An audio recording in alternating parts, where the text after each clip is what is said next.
So a boiler that has an F5 fault code. It's been cleared at the moment, but it's extremely cold at the moment. This boiler's in the loft, so the boiler and all the pipework is very, very cold. There's no cold limit thermostat anywhere, meaning that if the boiler and the pipework drops below a certain temperature, you can get thermostats that live on the pipes and thermostats that read the air temperature around it. And what it will do if it drops too low, it will tell the boiler to fire. Now this one doesn't have one and will need to be fitted at a later stage, but in the meantime, what happens is, I'll take the cover of the boiler off. There's two little screws underneath. One goes in here, and this is where you need a Phillips screwdriver, and one on this side. So the front cover can come off.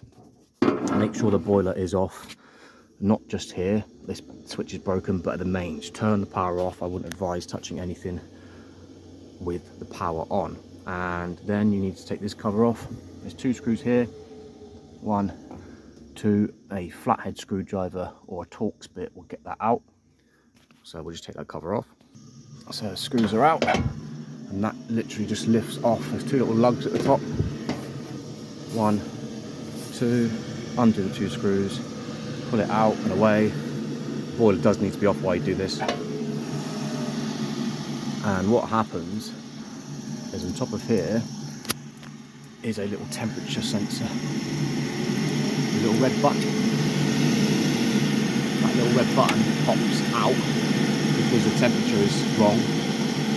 What you need to do is press that down to reset it, and then you just go backwards, that cover back on, that cover back on, and then put the boiler on at the mains, put the demand on, heating hot water, and it should work. Now that's just one problem for F5, but with it being really cold at the moment, it's a very common thing. Not all boilers have these manual overheat thermostats, but this one does. So if it happens again, you know what to do. However, I never advise doing anything unless you are competent, you are safe, and if you're not, then get someone who is, and always make sure the power is off.